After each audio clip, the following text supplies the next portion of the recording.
ஓம் ஸ்ரீ பிரித்யங்கரா தேவியே போற்றி போற்றி. நல்லதே நினைப்போம், நல்லதே நடக்கும். சக்தி பிரித்யங்கரா குழந்தைகளுக்கு இந்த தாயின் ஆசீர்வாதம் என்றுமே முழுமையாக கிடைக்கட்டும். தங்கமே, அம்மா உனக்கு ஒரு அவசர செய்தியை தான் இப்பொழுது கொண்டு வந்திருக்கின்றேன். என் பிள்ளையே, உன்னுடைய வாழ்க்கையில் உன்னை ஆட்டி படைத்த ஒரு மிகப்பெரிய பிரச்சனைக்கு தீர்வு வந்துவிட்டது. என் குழந்தையே, நான் உனக்கு தருகின்ற இந்த தீர்வினை நீ யாருக்கும் சொல்லாமல் தனிமையில் கேள். ஏனென்றால் தனிமையில் கேட்கும் பொழுதுதான் உனக்கு இதற்கான அர்த்தங்கள் என்னவென்பது புரியும். உன்னால் இதனை அப்பொழுதுதான் உணர்ந்து கொள்ள முடியும் என்பதை நீ புரிந்து கொள்வாய். என் பிள்ளையே, உன்னுடைய வாழ்க்கையில் இன்று உனக்கு இருக்கின்ற மிகப்பெரிய பிரச்சனை உன்னுடைய துணை உன்னை பெரிதும் புரிந்து கொள்ளாமல் நடந்து கொள்வதுதான்.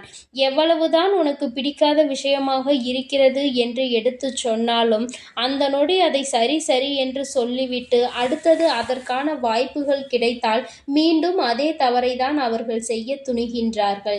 இதனால் உன்னுடைய மனது படுகின்ற வேதனை என்னவென்பது உனக்கு மட்டுமே தெரியும். என் பிள்ளை, நீ என்ன நினைக்கிறாய் தெரியுமா? அம்மா, நானும் உண்மையாகவே என்னுடைய உணர்வுகளுக்கு இவர்கள் மதிப்பு கொடுப்பார்கள் என்றுதான் நினைத்தேன். ஆனால் இவர்கள் மதிப்பு கொடுக்கவில்லை. நான் என்ன நினைக்கிறேன் என்று கூட இவர்கள் புரிந்து கொள்ள தயாராக இல்லை.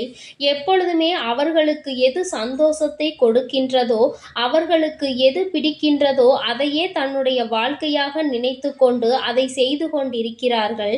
என்னுடைய உணர்வுகளுக்கு மதிப்பில்லை என்றால் இந்த வாழ்க்கை எனக்கு எதற்கு என்று இப்பொழுது என்ன தோன்றுகிறது? இந்த வாழ்க்கையை வாழாமல் சென்று விடலாமா என சில நேரங்களில் எனக்கு தோன்றிக் கொண்டே இருக்கிறது.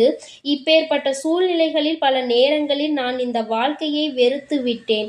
இனி எதுவும் வேண்டாம் என்று நினைக்க தொடங்கிவிட்டேன். இவர்களோடு வாழ்வதை விட தனித்து இருப்பதே மேல் என்று நினைத்திருக்கிறேன். எனக்கு ஒரு நொடி ஆகுமா இந்த வாழ்க்கை வேண்டாம் என்று தூக்கி போடுவதற்கு? தங்கமே, ஒரு விஷயத்தை நீ நன்கு புரிந்து கொள்ள வேண்டும். இந்த வாழ்க்கை வேண்டாம் என்று தூக்கி போடுவதற்கு ஒரு நொடி போதும். ஆனால் இந்த வாழ்க்கையை வாழ்வதற்கு நீ ஒவ்வொரு நொடியும் தயாராக இருக்க வேண்டும் அல்லவா? என் பிள்ளையே, இந்த வாழ்க்கையில் உனக்கு இத்தனை கஷ்டங்களையும் கொடுப்பது வேறு யாரும் இல்லை, உன்னுடைய வாழ்க்கை துணைதான் என்று நீ எண்ணிக்கொண்டு மனம் வேதனைப்படும் பொழுது, என் பிள்ளையே, உனக்கு எல்லா விஷயங்களுக்கும் ஆறுதலாக இருக்கக்கூடிய அவர்களே இன்று உனக்கு பிரச்சனைகளை உருவாக்குகிறார்கள் என்றவுடன் உன்னுடைய மனது படுகின்ற பாடு என்னவென்பதை உன் வராகியானவள் நான் நிச்சயமாக புரிந்து கொள்கின்றேன். என் தங்கமே, இந்த சூழ்நிலையில் இருந்து நிச்சயமாக உனக்கு நான் நல்லதொரு தீர்வினை கொடுக்கின்றேன். இதிலிருந்து உன்னை மீட்டெடுப்பதோடு மட்டுமல்லாமல் உன்னுடைய வாழ்க்கையில் உனக்கு என்ன தேவை என்பதையும் நான் நிச்சயமாக செய்து கொடுக்கின்றேன். என் பிள்ளையே, அம்மாவிற்கு எல்லா விஷயங்களும் நன்றாக தெரியும். வாழ்க்கை துணை என்பது எந்த அளவிற்கு நம்முடைய உணர்வுகளில் பங்கெடுத்து கொள்ள வேண்டும், நம்முடைய எண்ணங்களுக்கு அவர்கள் எந்த அளவில் உயிரோட்டம் அளிக்க வேண்டும் என்று நினைக்கிறாய் என்பதை நான் நிச்சயமாக உணர்வேன்.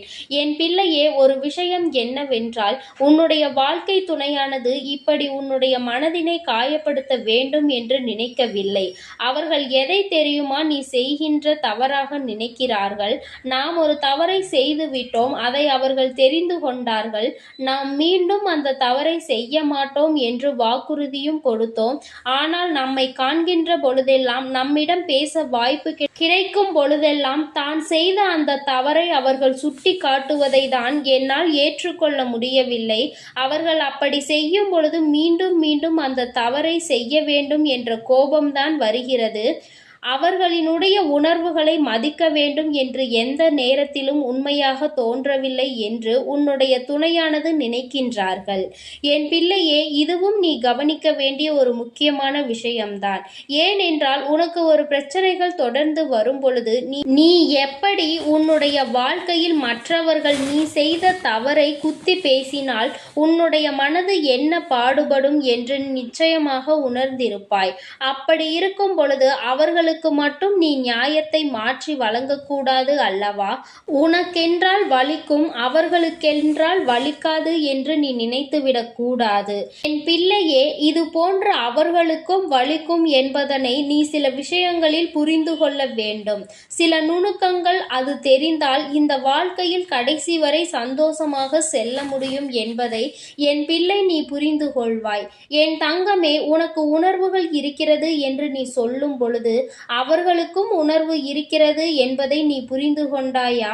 தவறு என்பது மனித இயல்பு. அதிலும் சில தவறுகளை மன்னிக்க முடியும், சில தவறுகளை மன்னிக்க முடியாது. நீ மன்னித்து இன்னொரு வாய்ப்பினை வழங்குகிறாய் என்றாலே அந்த தவறு அங்கு முடியும் என்று அர்த்தம்தானே? அப்படி இருக்கும் பொழுது மீண்டும் மீண்டும் அந்த தவறை சுட்டி காட்டி அவர்களின் மன உணர்வுகளோடு விளையாடியது உன்னுடைய தவறு அல்லவா? என் பிள்ளையே, இனிமேலும் இது போன்ற தவறுகளை ஒரு நாளும் செய்யாதே. நீ அமைதியாக இருந்து அவர்கள் அந்த தவறை மீண்டும் மீண்டும் செய்தால் மட்டுமே உன்னால் அவர்களை எதிர்த்து கேள்வியை கேட்க முடியும். இல்லை என்றால் என் குழந்தையே, உன்னால் எந்த கேள்விகளையும் அவர்களை எதிர்த்து கேட்டுவிட முடியாது. அதற்கான சூழ்நிலையும் உனக்கு வந்துவிடும். உன் பக்கம் எந்த தவறும் இருக்கக்கூடாது. நியாயம் முழுமையாக உன் பக்கம் இருக்கும் பட்சத்தில் நிச்சயமாக உனக்கு இந்த தாயானவள் அவர்களின் மனதை மாற்றி கொடுப்பேன். என் பிள்ளையே, இன்று நான் உனக்கு கொண்டு வந்த அவசர செய்தி என்ன தெரியுமா? நீ இப்பொழுது பேசுகின்ற வார்த்தைகளில் அதிக கவனம் இருக்க வேண்டும்.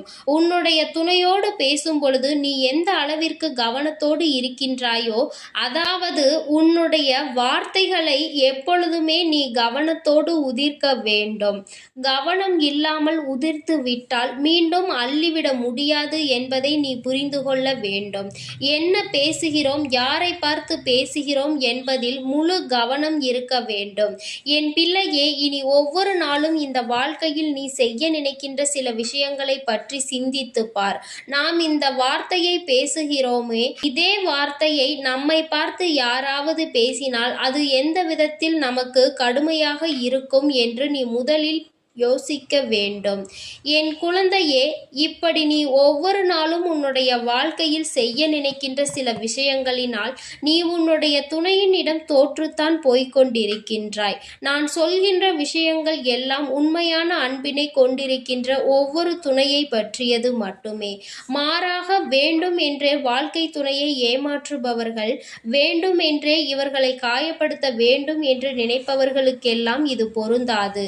யார் ஒருவர் உண்மையான அன்பினை எப்பொழுதும் வெளிப்படுத்துகின்றாரோ, ஒரு பிரச்சனை முடிந்தவுடன் தன்னுடைய முழு அன்பையும் கொட்டி தீர்க்கின்றார்களோ, மீண்டும் மீண்டும் வேண்டும் என்றே தவறுகளை செய்பவர்களை எல்லாம் ஒரு நாளும் மன்னிக்க முடியாது. அவர்களின் உணர்வுகளுக்கு ஒரு நாளும் மதிப்பு கொடுக்கவும் முடியாது. என் தங்கமே, நான் சொல்வது போல உன்னுடைய வாழ்க்கையில் நீ இப்பொழுது சற்று கவனமாக இருந்து பார். உன்னுடைய வார்த்தைகள் தெளிவாக இருக்க வேண்டும். உன்னை ஒரு நாளும் யாரும் குறை சொல்லிவிடக் கூடாது. நீ இப்படி சொன்னாய், அதனால்தான் நான் இப்படி நடந்து கொண்டேன் என்று ஒரு நாளும் வார்த்தைகள் வந்துவிடக் கூடாது. என் பிள்ளையே, இனி ஏனோ நீ கவனமாக இருந்துவிட்டு உன்னுடைய துணையினுடைய அன்பினை முழுமையாக பெற்றுக்கொள்.